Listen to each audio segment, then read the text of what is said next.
Well, good morning, everyone. My name is Steve Fosgard. I am the Vice President of Instruction at Alpena Community College, and I will be the host today. Uh, our session is What's New with NANDA International, an update of new, revised, and retired nursing diagnoses. Your presenter today is Marina Martinez-Kratz from Jackson College. Marina is a nurse and professor at Jackson College with 33 years of experience. A certified nurse educator, she received her nursing education from Jackson Community College and the University of Michigan. In 1998, Marina joined the faculty at Jackson Community College and is the lead faculty for the Behavioral Health and Nursing capstone courses. In addition, Marina serves on the Professional Development, Student, and Outcomes Committees. Marina contributes to several academic publications and is presented at the state and national levels. She belongs to many professional organizations, is an NLN ambassador, and is the co-editor of the Ackley and Ladwig's Nursing Diagnosis Handbook, scheduled for publication in 2022. So thank you very much for agreeing to present. I will log back in or make a quick announcement at the 15 and 5-minute marks just so we know our time. So Great. Welcome. Thank you, Steve. Good morning, everyone. It's so nice to see everyone here. Fingers crossed we're not going to have any technical difficulties. Today, I am going to talk about NANDA International and give you an update on what's new from NANDA International. NANDA International is one of 17 standardized nursing languages recognized by the ANA, and it's probably the most well-known one. I am a editor and contributor for the Ackley Ladwig Nursing Diagnosis Handbook, and I've been doing that since about 2002. Gail Ladwig, bless her heart, she is retired and living the good life in Hilton Head.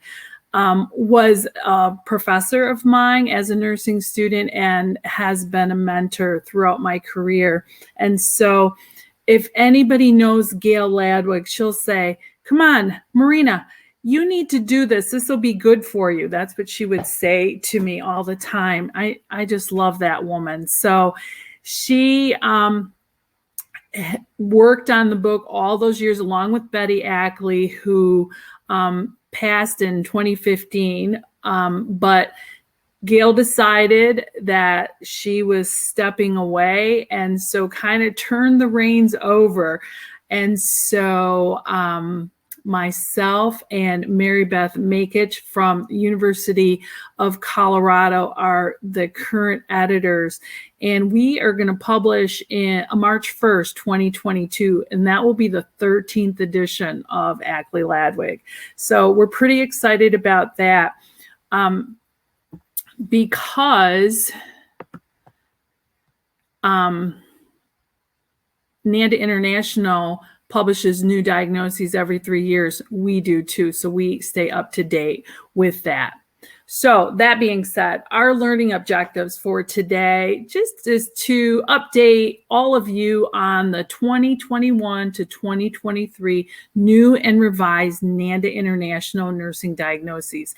At the conclusion of this session, hopefully you will be able to recognize the organization of the NANDA International taxonomy, identify 2 new nursing diagnoses, identify 2 retired nursing diagnoses, and understand the rationale for 2 retired or revised nursing diagnoses. So NANDA International continuously works on the development of the nursing diagnosis classification. There are multiple committees. There's a whole process for how new nursing diagnoses get introduced. There is a plan and a process for how things get revised. If diagnoses aren't able to be revised, and if there's not the compelling evidence in the literature to support it anymore, that's usually when they're retired. Their publication, which this is the cover of their publication, Definitions and Classifications, it's published every 3 years in updated and edited form, and it includes new and revised nursing diagnoses. So I don't know if anybody's familiar with NANDA's publication. What it has in it is the domains and classifications for the nursing diagnoses, and it will have their definition, defining characteristics, related factors, etc., and that's it. So that sort of top piece of the nursing diagnoses are there, but people like me who work on the diagnosis handbooks, we are the ones that develop all the individual interventions that go along with those nursing diagnoses. This 12th edition published in February of this year. I think it was a little late. It was challenged with the pandemic, like a lot of things were. And that edition is good to the end of 2023. So, in a nutshell, this is and it was the 12th edition. So overall, there are 267 nursing diagnoses from NANDA International, and the following changes were made. There were 46 new nursing diagnoses. There were changes made to 17 nursing diagnoses labels. There were 67 revised nursing diagnoses, and there were 23 nursing diagnoses that were retired.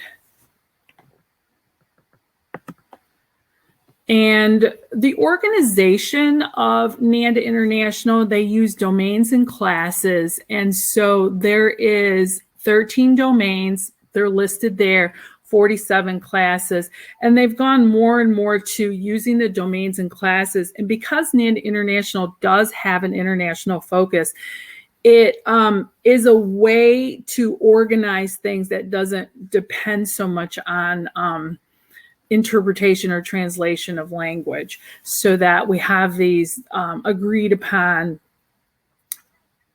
domains that are defined.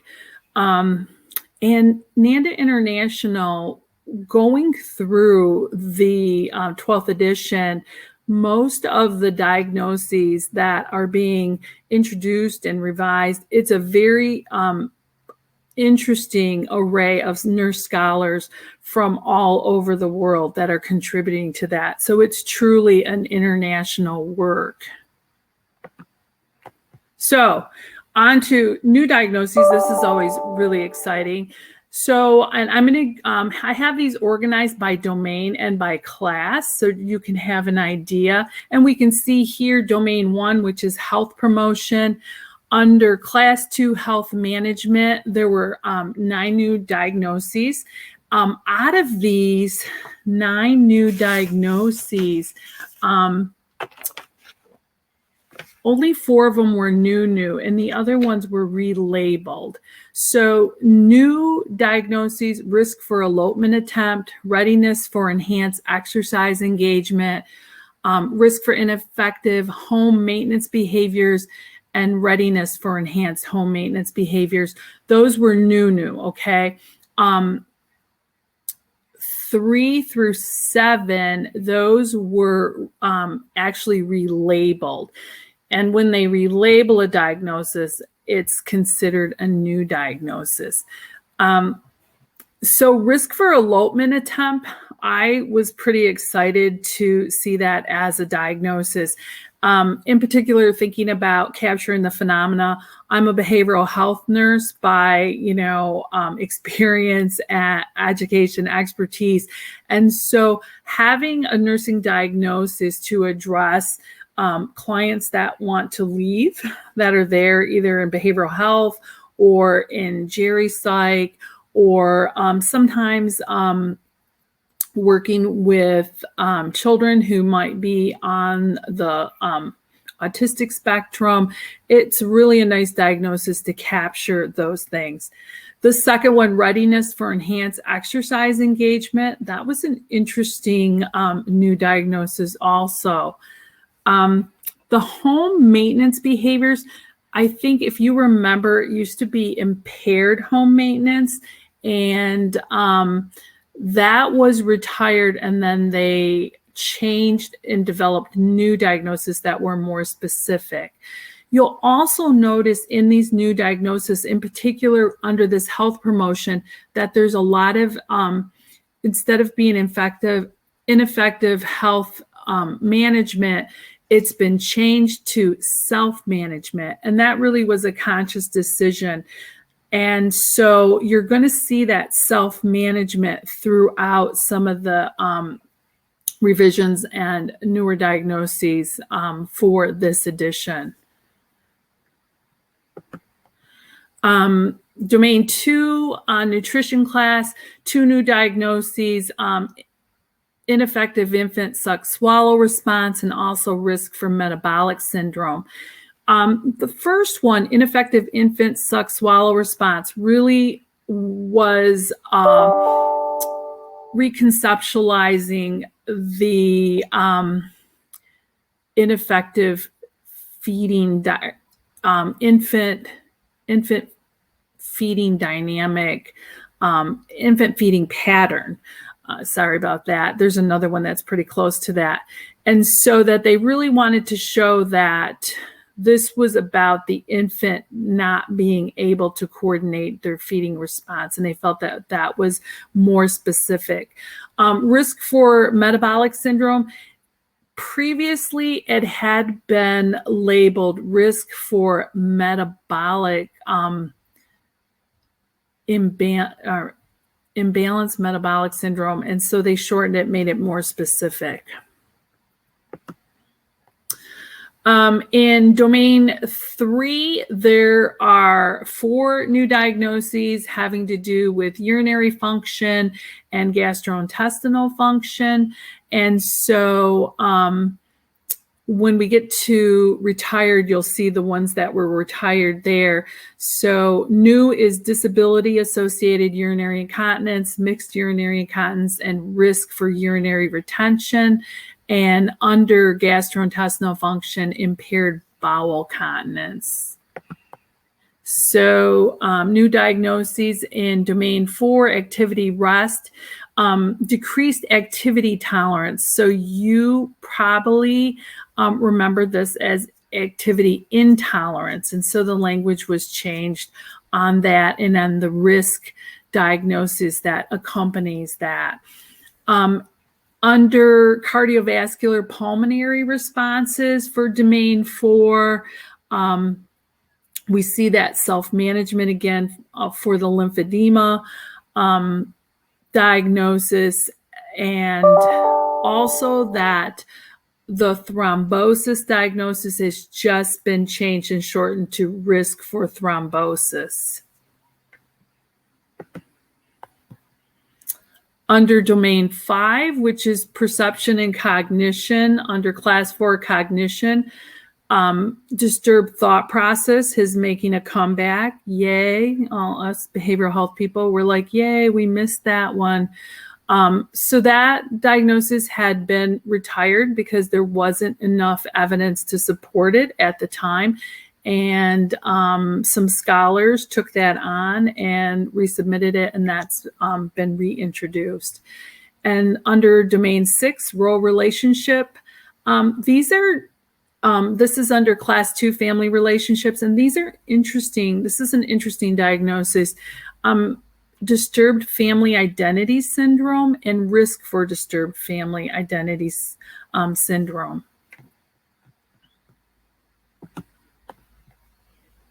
New diagnoses for domain 9, which are coping and stress tolerance and coping responses. And these have to do with grieving, okay? So that instead of complicated grieving, the decision was made to go with maladaptive grieving. and risk for maladaptive grieving, and readiness for enhanced grieving, which is new. Also, that grieving as a nursing diagnosis has been retired because it's felt that grieving is a normal process.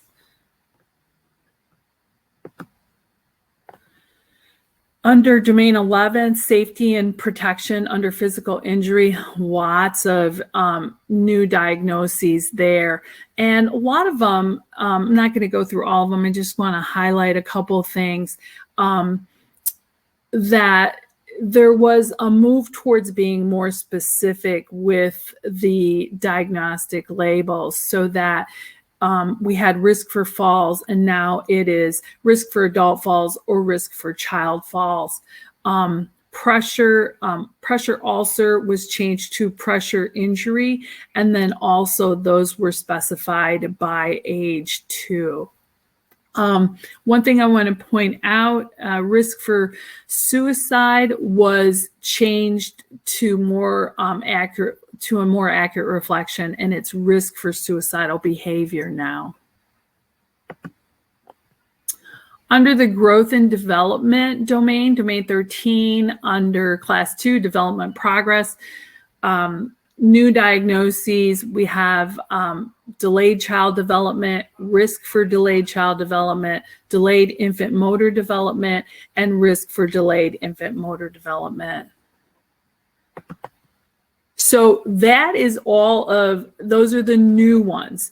And here are some just label changes, and I have them just here as here's what it was, here's what it is now.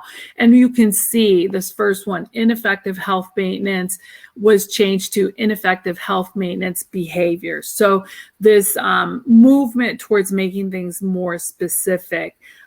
Ineffective health management, and so that was changed to self-management. And then ineffective family health management was also changed to reflect self-management.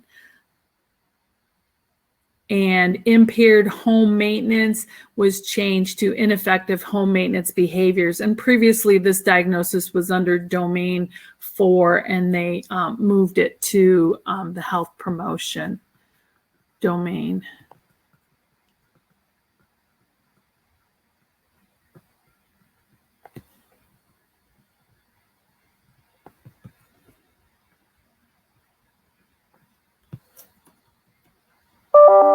So other diagnosis label changes, here's the one I was telling you about. It was ineffective infant feeding pattern, and that has been changed to ineffective infant suck swallow response. So really targeting the infant's ability to take in nutrients.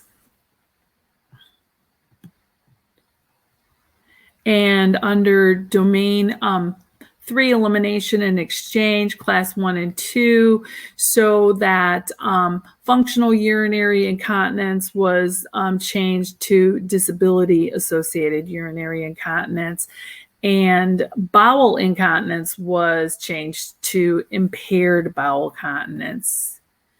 And there are the changes in the activity nursing diagnoses.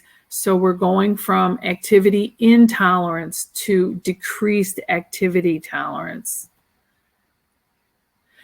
And with grieving, we made the change from complicated grieving to maladaptive grieving. And risk for falls was expanded. So it's risk for adult falls, risk for child falls. Pressure ulcer changed to pressure injury, suicide changed to suicidal behaviors, and risk for delayed development was changed to risk for delayed child development. So I'm not going to go through all the revisions that have been done, but just know that out of the total amount of nursing diagnoses, 67 were revised, and that represents about 25% of the classification. And these revisions included changes to labels, changes to the diagnosis definition, and changes to diagnostic indicators. So it could be in any of those areas. And then retired diagnoses. So there were 23 nursing diagnoses that were removed from the classification. Some of these were removed and then replaced with something else. Some of them were just removed because it felt that there wasn't evidence either in the literature for that, or they were better addressed in a revised form. So when the rationale for retirement of these diagnoses, it follows along. So there's either new research that suggests previous terms are outdated or have been replaced in the nursing literature. There are a lack of related factors modifiable by independent nursing interventions, or the diagnosis does not meet the definition of a problem-focused diagnosis. So under health promotion, ineffective health maintenance, ineffective health management, readiness for enhanced health management, and ineffective family health management. And these were removed because the content experts found more appropriate terms to describe the diagnostic focus. In domain 2, nutrition, and I talked a little bit about this, that the phrase feeding, for the first one, ineffective infant feeding pattern, the phrase feeding pattern, when translated from English, could be misleading and interpreted as the act of being fed, as opposed to the ability of an infant to suck or to coordinate the suck-swallow response. So that was the rationale for that. And for metabolic imbalance syndrome, the term they're using now is more appropriate to describe the diagnostic focus. Under class domain 3, class 1, I got nutrition there. This isn't the nutrition one. My apologies.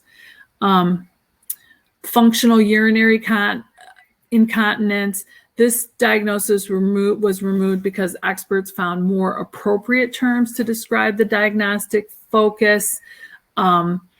Overflow urinary incontinence was removed because it is actually a defining characteristic of urinary retention, which NANDA felt that should be the actual focus of nursing interventions. Reflex urinary incontinence, this was removed due to the absence of related factors modifiable by independent nursing interventions in the literature. And bowel incontinence was removed because content experts found more appropriate terms to describe the diagnostic focus. So activity and rest, and we discussed that the activity intolerance. They felt that diagnosis was removed to enable the creation of diagnostic labels that incorporate a judgment term. And impaired home maintenance, this was actually moved to the health promotion domain and relabeled there. Grieving was removed because it's a normal human response and does not meet the definition of a problem-focused nursing diagnosis. And complicated was swapped out for maladaptive because they felt that it's better reflective by assessment of risk for maladaptive grieving. Decreased intracranial adaptive capacity. This diagnosis was removed due to the absence of related factors modifiable by independent nursing interventions in the literature. Under domain 11, safety protection, risk for falls and risk for pressure ulcer were removed because content experts provided evidence that there are sufficiently different risk factors for falls. So that's why we have adult falls now and child falls, and also for pressure injury among adults, children, and or neonates. And so these were replaced by more specific terms. And also the term pressure ulcer was replaced by pressure injury in accordance with the specialized literature. Risk for venous thromboembolism was removed because no distinct risk factors for venous thromboembolism and arterial thromboembolism were found that are modifiable by independent nursing interventions. And so this new diagnosis, risk for thrombosis, includes risk factors for both types of thrombosis. And also in domain 11, risk for suicide, that was removed and replaced by risk for suicidal behaviors, because the diagnostic focus, suicidal behavior, represents more of the phenomena of concern to nurses. Latex allergy reaction was removed because no related factors were found by reviewers for latex allergy reaction that were modifiable by independent nursing interventions.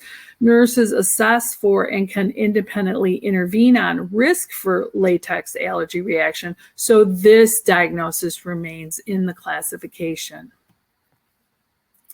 Risk for delayed development was retired because its definition was more accurately represented by the addition of the age axis child to the label. And so it was replaced by risk for delayed child development. And that, boy, it's a mouthful, kind of takes us to the end. And questions or comments about nursing diagnosis, some of the changes. If you want a copy of my PowerPoint, let me put my email in the chat box and you can send me an email and I'll send it to you so you have those changes.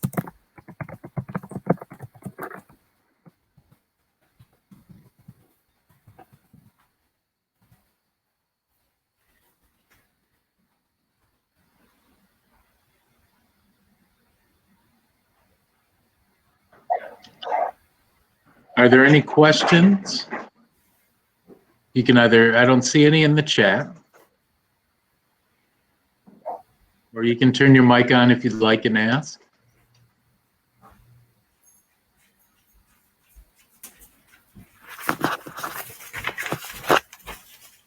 Thanks, Christy.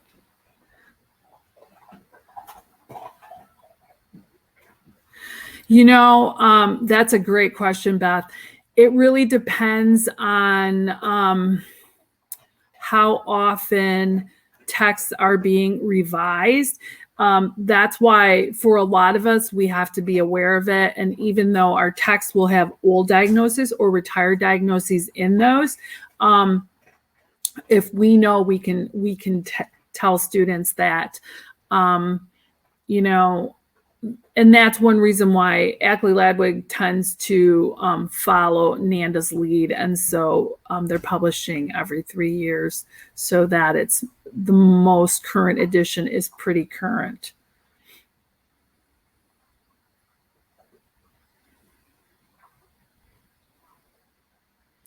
I have noticed, though, in some of my psych texts that even with newer editions, they're still not getting the most current nursing diagnosis, NANDA, International Nursing Diagnoses.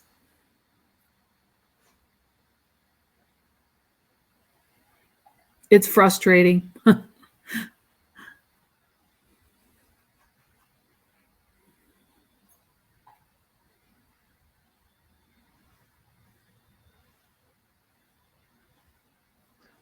Any other questions?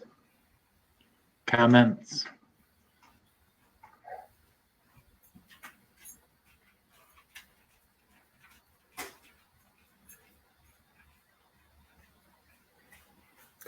So, you know, next generation nursing is like, it's not in any way to replace nursing process. Really, you know, NANDA and having this use of standardized nursing language, it's not about, you know, next generation is set up to test students' clinical judgment. And so if you look at the models, NCSBN has a lot of information on their website. Really, their model is kind of, if you take like the second step of the nursing process, and that's just expanded. So, and it's not really, you know, it's not really like having students memorize nursing diagnoses, but really just to look at, I think that students learn interventions and evidence-based practice from using established nursing diagnoses.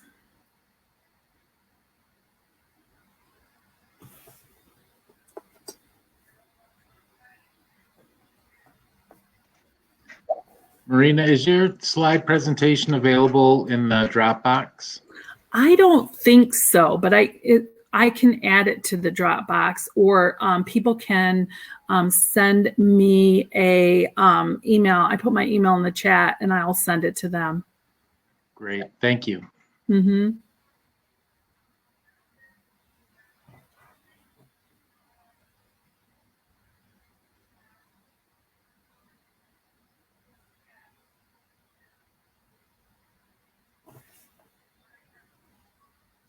We still have some time if there's any other questions.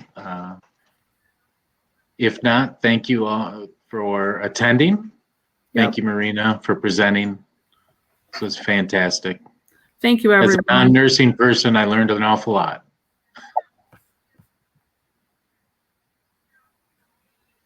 Thank you, everyone.